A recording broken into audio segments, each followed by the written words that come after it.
And the Supreme Court, in a unanimous decision, has ruled that the powers of the Office of the Special Prosecutor to prosecute do not contravene Article 88 of the 1992 Constitution, which empowers the Attorney General with exclusive authority to initiate proceedings in the name of the Republic. The landmark ruling brings to an end the legal challenge over the OSP's prosecutorial powers, which had stalled a number of cases before the courts. Lord Asari reports. Private legal practitioner Noah Damte filed a suit seeking declaration that Parliament acted unconstitutionally by establishing the Office of the Special Prosecutor with prosecutorial authority independent of the Attorney General. In his suit, which sought 8 reliefs, the plaintiff argued, among other things, that Article 88 of the Constitution exclusively vests prosecutorial powers in the Attorney General and that Parliament could not, through an ordinary act of Parliament, confer similar powers on another institution without first amending the Constitution. During proceedings, the Attorney General aligned with that constitutional argument, maintaining that prosecutorial powers ought to be subject to the Attorney General's control and supervision rather than being permanently exercised by an autonomous statutory body. Lawyers for the OSP filed a joint application to be added as respondents in the case, but it was dismissed by the Apex Court on the grounds that the existing parties could adequately assist in determining the matter. A 7-member panel of the Supreme Court, presided over by Chief Justice Bafo-Boni on Wednesday, July 29, held that the OSP has the authority to independently initiate and prosecute cases. The Apex Court, however, noted that the Attorney General retains the power to enter a nolle prosequi in the case initiated by the OSP, adding that all prosecutions, convictions, and freezing orders secured by the OSP remain valid. Reacting to the ruling, Executive Director of the Transparency International Ghana, Mary Ada, expressed satisfaction. For us today, it's a clear win. It's a win because it now tells or grants the SSP the relief. It also gives him the opportunity to move beyond all the heckling and all the issues that he's been dealing with over time. Attorney General, as he stands today, or as that office stands today, is bedeviled with a lot of challenges, particularly when it comes to in-regime accountability still remain. And so who else to do that but to have an office that is dedicated to do so? Deputy Attorney General Dr. Justice Remsai also spoke to the media. The AG can now discontinue cases started by the... No, but that has always been our position, so... The decision of the Supreme Court paves the way for cases such as that of former NPA boss Mustafa Hamid and former Finance Minister Ken Ofori-Attah's SML matter to continue. Lord Asari, TV3 News, Accra. Away from the court, engineers are racing to restore power after a nationwide outage. In the early hours of Wednesday, July 29, electricity supply has meanwhile been restored to some areas of the country. Well, the blackout affected several parts of the country, and according to the Ghana Grid Company Limited, it was caused by a disturbance on the National Interconnected Transmission System. And that happened at about 3:11 a.m. on Wednesday, July 29. This resulted in the simultaneous shutdown of some power generation plants in the country. Now, let's engage with Richmond Roxing. He is a spokesperson and head of the Communications Department at the Ministry of Energy and Green Transition. Richmond, thank you so much for joining us. Good evening to you. How far have engineers gone to restoring power across the country? Thank you, Osby. Good evening to you and good evening to your cherished listeners. Significant progress has been made since the incident happened around 3:11 a.m.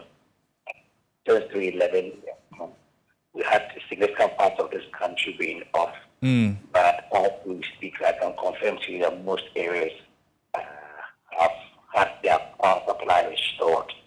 And the engineers are still working tirelessly to ensure that every customer across the country has power supply in the next couple of hours. And so we've made progress. What happened was a serious system disturbance. And when it comes to the restoration process, you have to do it systematically. Okay. Because if you're not cautious, you end up causing further damage. And we shouldn't compromise safety and security of our power installations for the power supply that we want. And so the engineers are working The transmission is back, but rest assured that customers will get full power supply to their homes and their offices. Right. And Richmond, if you say significant, do we know a certain percentage we can put to this? As in, what percentage of the country has power restored and which areas are still without electricity as we speak, if you know? Well, if you look at Greater Accra, most places have power supply. Myself and the team, we've moved around the airport residential areas, gone to East Legon, part of Nima, part of Bumblebee. All these areas have power supply. There are few areas that have not been repaired fully. It's been done partially. So if you look at the areas around the Chasako areas, you look at the Malam, Paswa areas, look at parts of Pukwasi, parts of Lakeside, those areas haven't had power supply food. But being done in the safe, not before. Okay. Ensure that it's safe before you can restore, and that's what the engineers are doing. Now, Gridco says that the outage followed a disturbance on the transmission system. And of course, all of us, we're interested in knowing what exactly went wrong at 3:11 a.m. Preliminary information that has been provided by the engineers at Gridco, which I'm sure subsequently they are going to confirm in the press release, that was caused by lightning near the lines. And because they've gone around the lines, they've done thorough assessments of it, and no damage to it. So it was caused by lightning. You know, it's been raining this part of the morning from around 1 a.m. It had been raining all throughout the morning to about 6:70 in some areas. And so preliminary, that's the information they provided. But the engineers are still working to ascertain that, and I'm sure that the next couple of hours they'll put out a statement to give of what the cause of this outage. And thank you for letting us know. But it leads me to my next question on what safeguards are being introduced to prevent one system fault or to prevent what happened this morning that has affected the entire country from happening again. You're telling us it's from lightning as a result of the rain. When you have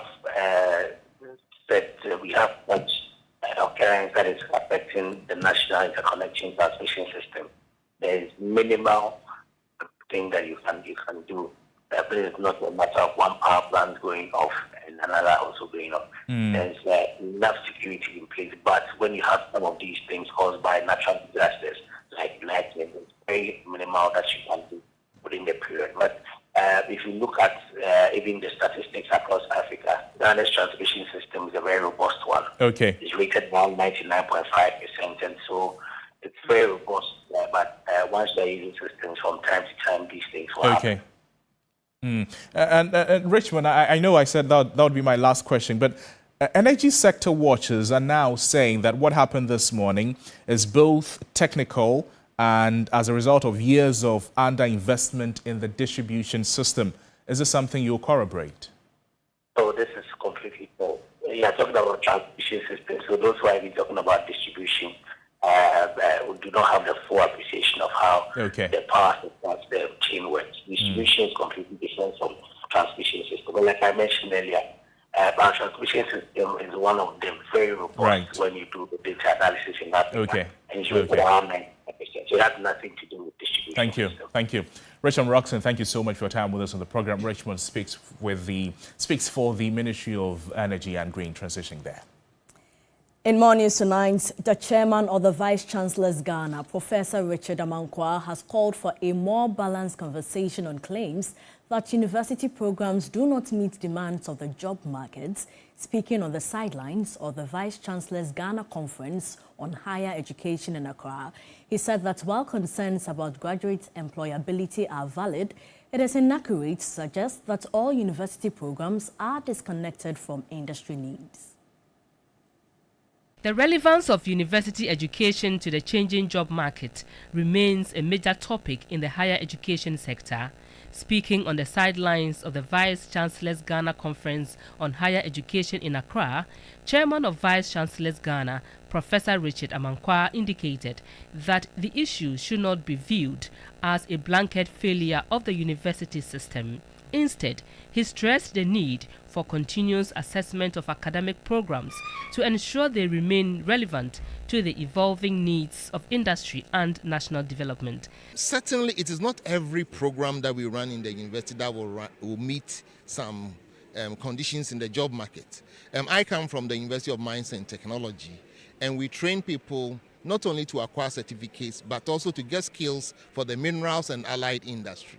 So from where we are sitting, I can say that our programs really meet the job market. People are not trained in the university directly for specific industries.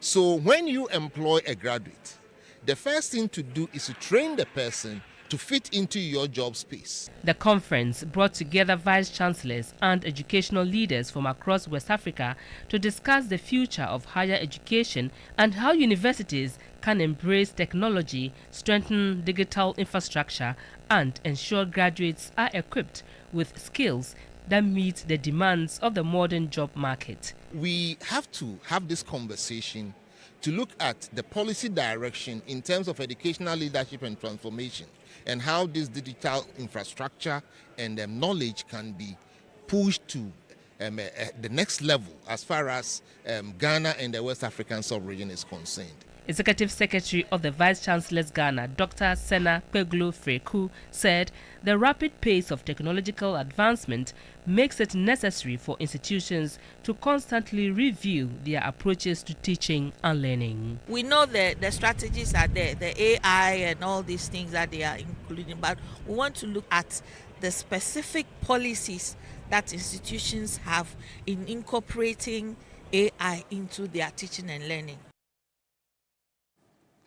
Now, the Minister for Education, Haruna Idrisu, has declared a zero-tolerance policy against indiscipline and criminal conduct in schools, urging educators to enforce discipline while promoting strong moral values among students. He made the remarks at the National Conference on Stemming the Growing Indiscipline in Schools held in Sunyani. This is a report by Claude Kumiabisa. A number of attacks by students in some senior high schools against fellow students and teachers have sparked widespread concern about growing indiscipline. This has renewed debate over the ban on corporal punishment in schools and whether it has contributed to rising indiscipline.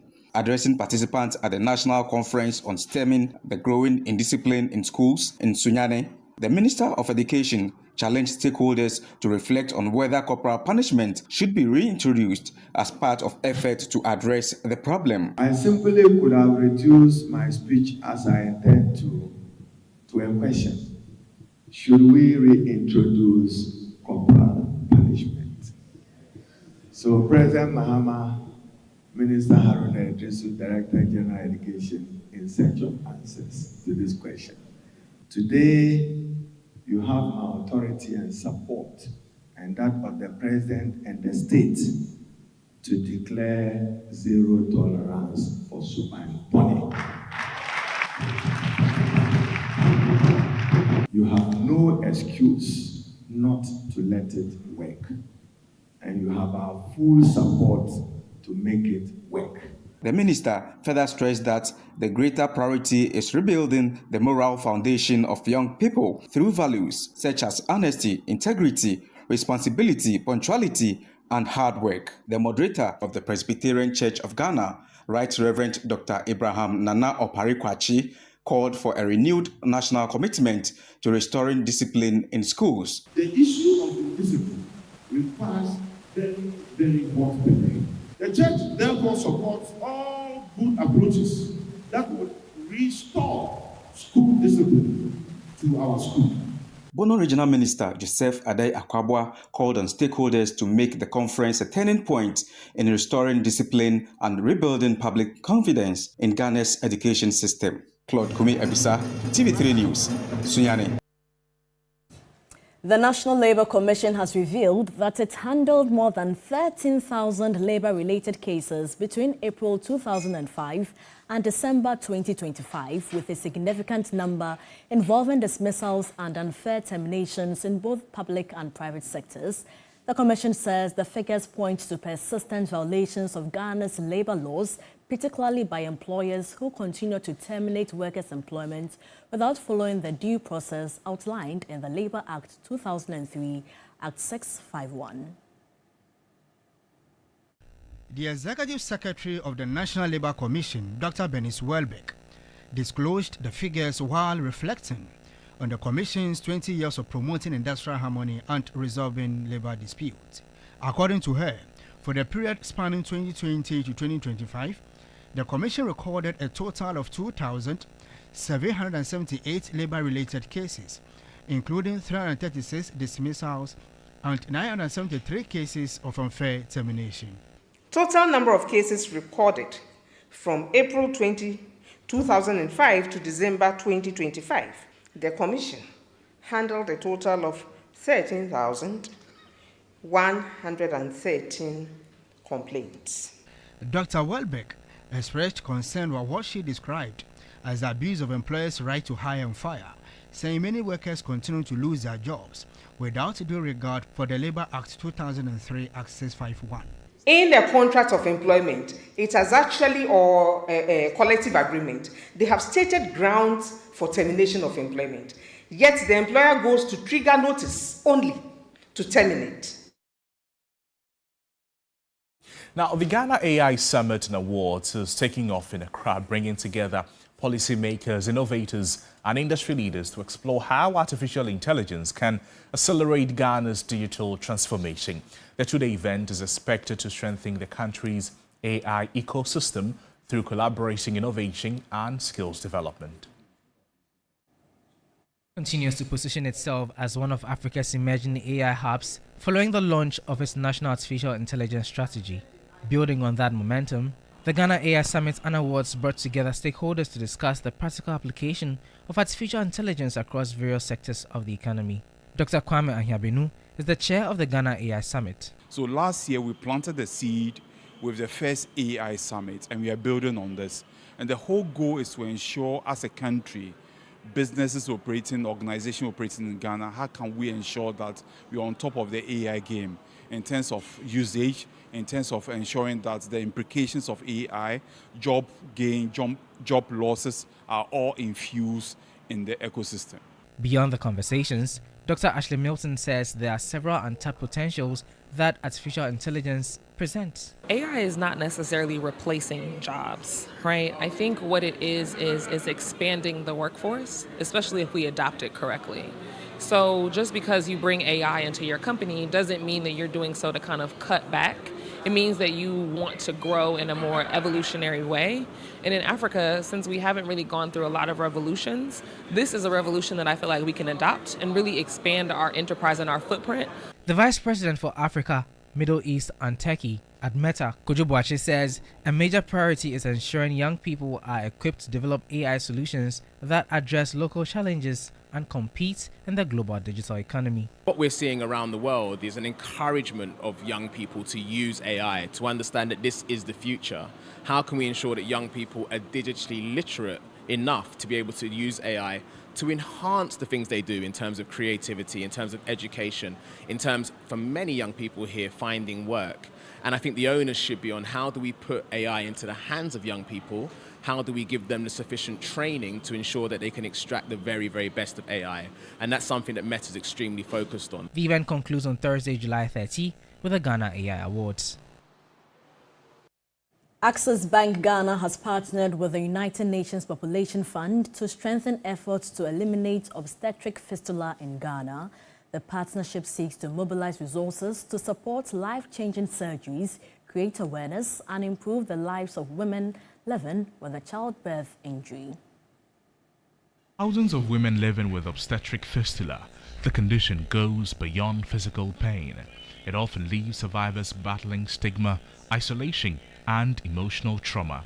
In a renewed effort to restore hope and dignity, Access Bank Ghana and the United Nations Population Fund (UNFPA) have signed a memorandum of understanding aimed at expanding support for fistula treatment and prevention across the country. The idea of the partnership really is to accelerate the progress of doing fistula repairs.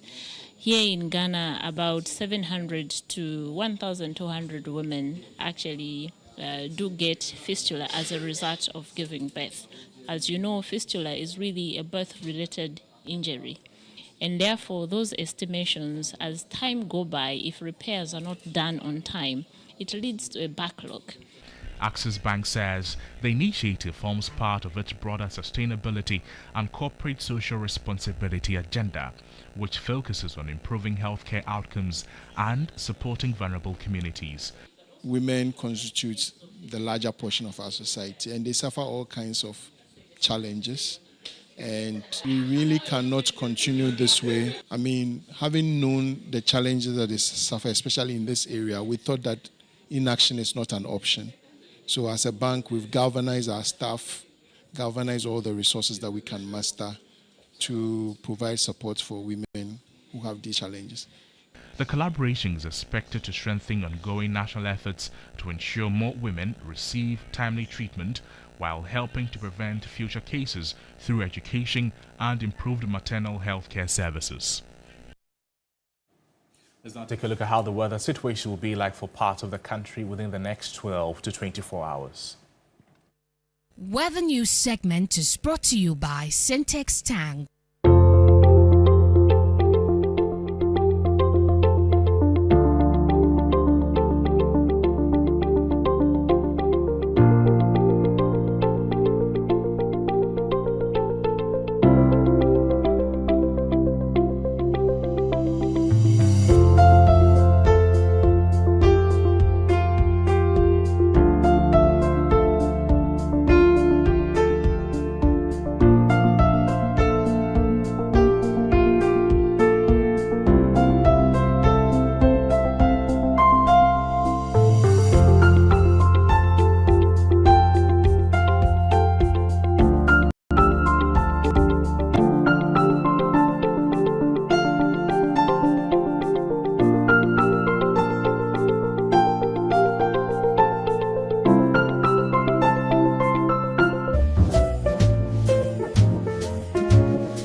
Ghana Grid Company Limited, GridCo, several power plants across the country were forced to shut down. Executive Director of Africa Sustainable Energy Center, ISEC, Engineer Justice Ohene Akutu blames the lack of technical foresight. Most of the time, we try to shield responsibility to investment, but I also believe there's a technical bit of it. But then from a subject matter expert point of view, when you see a system collapse completely, most of the time it will be as a result of the frequency. When we go above or below our threshold, that is when you usually get like a total system collapse. Executive Director of the Center for Environmental Management and Sustainable Energy, SEMSE, Benjamin Nsia, observes years of lack of infrastructure prioritization. The lack of infrastructure support for the company is the reason why we are experiencing this particular challenge. And surprisingly, GridCo could not even determine what actually caused this challenge in this initial stage. We've realized that they are resolving it, but it is likely going to happen again if you don't put the necessary resources or allocating necessary capital resources to revamp and revitalize this particular infrastructure for reliable power supply. Engineer Ohene Akutu urges GridCo to tell the nation what actually happened, come up with a backup plan to make the system resilient, and explain what lessons have been learned from previous grid collapses. To give us a roadmap that from today, if there's any, what are they going to do to have a preventive maintenance? I mean, most of the time we are reactional.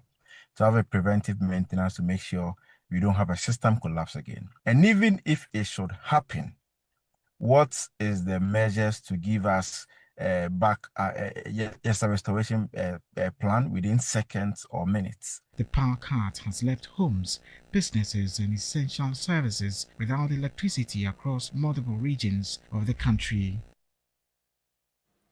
The Bank of Ghana has revealed the Monetary Policy Committee unanimously voted to maintain the policy rate at 17%, with all 7 members led by Governor Dr. Johnson Esiama. Overall, the committee cited persistent inflation risk and heightened global uncertainty as reasons for keeping borrowing costs unchanged despite improving macroeconomic conditions. According to the minutes, members agreed that while Ghana's macroeconomic indicators continue to improve, the recent increase in headline and core inflation, coupled with external risks, warrants a cautious policy approach. The committee noted that easing monetary policy too soon could undermine progress in restoring price stability and fuel inflation expectations, while raising rates could weaken credit growth and slow the pace of economic recovery. Members therefore adopted what they described as a wait-and-see approach, choosing to monitor incoming inflation data and developments in the global economy before considering any policy adjustment. The MPC had earlier announced that uncertainty surrounding the inflation outlook and geopolitical tensions in the Middle East informed its decision to leave the benchmark policy rate unchanged at 14%.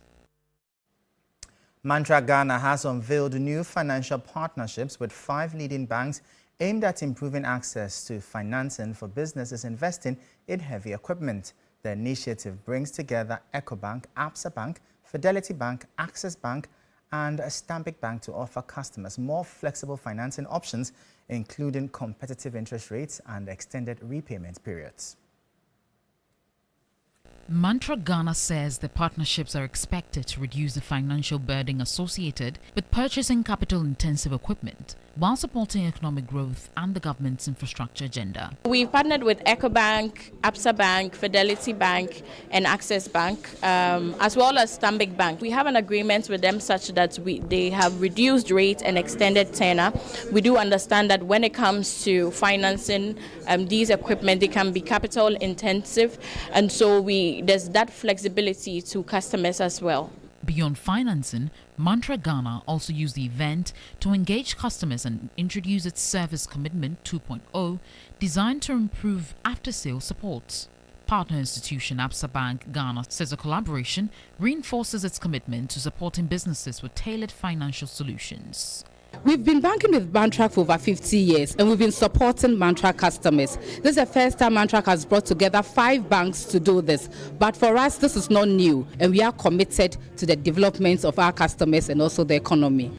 Some customers gave their testimonials. You never try, you never know. But I can assure you, Mantrak has been a faithful friend for the past 20 years.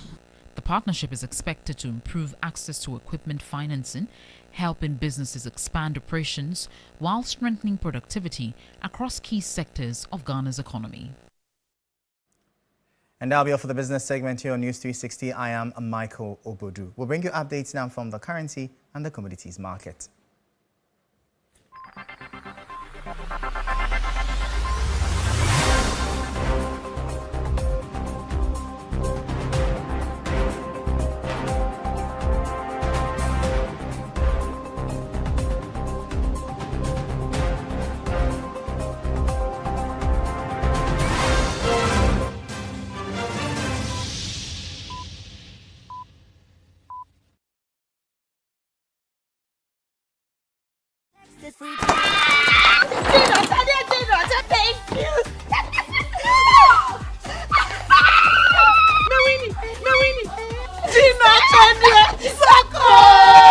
Win big with Gino at Chedia Soko. Buy any promo pack of Gino tomato mix, Gino pepper and onion, or Gino jollof tomato.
2026 Women's Africa Cup of Nations campaign with a 2-0 win over Cape Verde. Forward Doris Berdua put the team ahead before an own goal in the second half from Cape Verdean defender Vieira sealed the victory for Kimla Serkagren's men. The following report has more details.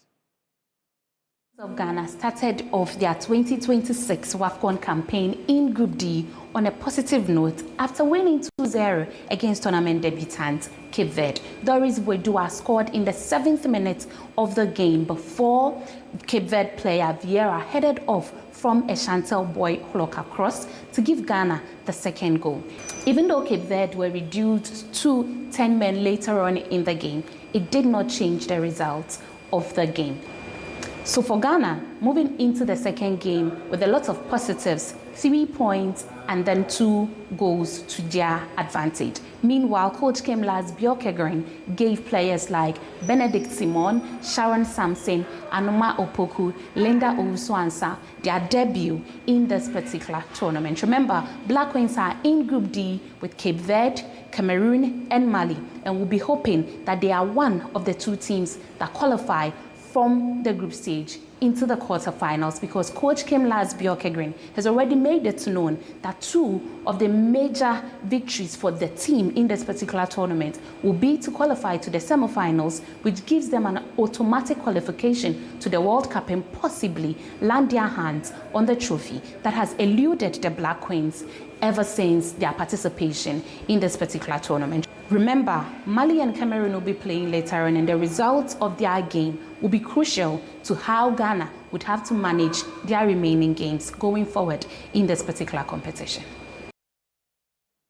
And so moving on, ahead of Ghana's second group game against Burkina Faso at the ongoing WAFU B Under-20 Men's Championship, Black Satellite head coach Maxwell Kunedu says the team is ready for the encounter. Kunedu's comment comes after Ghana lost 4-2 against Nigeria in their opening game.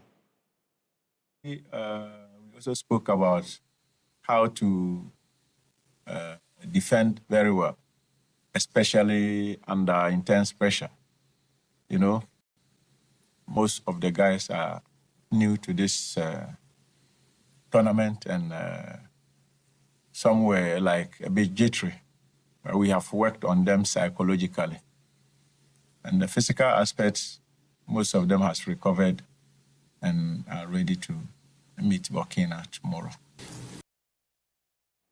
Well, let's do some more here on the sports segment on News 360 as Ghanaian sprinter Joseph Paul Amoah says that he is eyeing a podium finish after advancing to the 200-meter semi-final of the 2026 Commonwealth Games. Amoah posted a time of 20.36 seconds to finish first in his heat, while James Darcy and then Mustafa Bokpin are also expected to line up in the semi-finals of the event. It was good. I want to take every race, every round as it comes. So I wanted to make sure I come out here and try to put myself in a good position going into the semifinals and go back, get some good rest, and come back tomorrow. We are all going to, execute our races. We're here to do our best, and hopefully our best is good enough for some podium and stuff. So yeah, we're all wishing for at least a podium finish. But it happens in track and field. In every sport, it happens. He's had a very tough season, getting injured, African champs and all that stuff. So we are even happy and grateful to have him competing here and making it to the finals. God being so good, he's not injured, and we're getting for the relay as well. So we are happy about that. That was very early in the season, and we go into every race hoping for the best. Sometimes you get it, sometimes you don't. Our competitors train as hard as we do. So when we come out here to compete and it doesn't go how we want it, it's because maybe our competitors were the better guys on that day. So African champs, 4 months ago, it's July, so I'm just looking forward to what's coming. We'll be bringing you updates of the finals and more on our social media handles at 3SportsGH. My name is Oreku Ampofo.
efforts to combat perennial flooding and illegal mining, which is Galamsey, saying both issues continue to threaten lives, livelihoods, and the environment.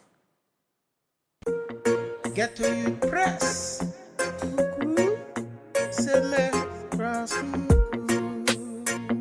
Ras Kuku, affectionately called Ghetto Youth President, said the administration has made progress in stabilizing key economic indicators such as the exchange rate and fuel prices. I see the people now, they don't talk about the dollar again, fuel prices and things. I see people don't talk about it. That means he's doing well. He's somebody who listens. He listens a lot. The war hitmaker added that Mohammed's responsiveness to citizens distinguishes him from other leaders, ranking him among Ghana's best presidents. Me, I choose Kwame Nkrumah as overall, and then I choose him, and I choose JJ. Yeah, because he listens to the people. He's calm. When the flood happened, he didn't just walk. He went up there, surveyed. Me, today, if I want to talk to him, there are two things I want him to work on. The flood of Ghana. Ras Kuku said if given a minute with the president, he would focus on flooding and Galamsey. He called for long-term measures to address annual flooding, especially in Accra, including clearing structures on waterways and expanding drainage systems. All the houses on the waterways must be taken off. Concrete, set it up. Secondly, the Galamsey thing. SAO. On Galamsey, Ras Kuku described it as a major environmental threat, citing destruction of forests and water bodies. I plead with him. I know when to me 50-60% with me some percentage, but all stop on also. I'm pleading with him that we get something for the Galamseyers. Government ankasa, and in the government ankasa any mining company like a befanko for nankasa no my juma. Thank you. So that our people like we take away all those days. We cannot make them go house.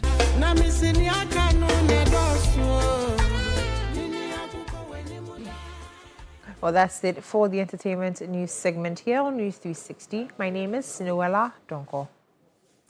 Thank you so much, Noella. On the international front, former top U.S. health official Anthony Fauci has refused to answer questions at a U.S. Senate hearing discussing the origins of the COVID-19 pandemic, saying he feared Republicans would try to use his testimony to prosecute him for perjury.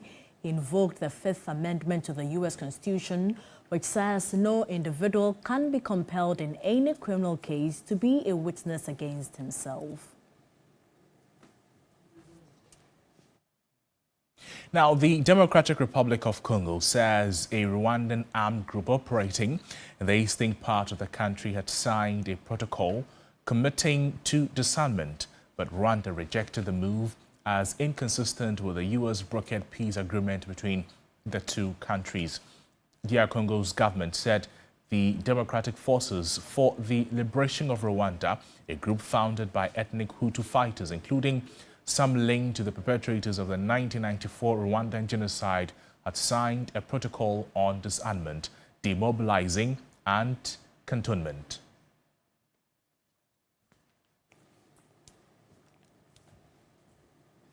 That's our package for you tonight, but there's always more news on our website, 3news.com. Thank you for watching. I'm Noble Crosby Allen. And I am Portia Gabodu. Join Alfredo Kansa at 10 p.m. for Ghana Tonight. Good evening.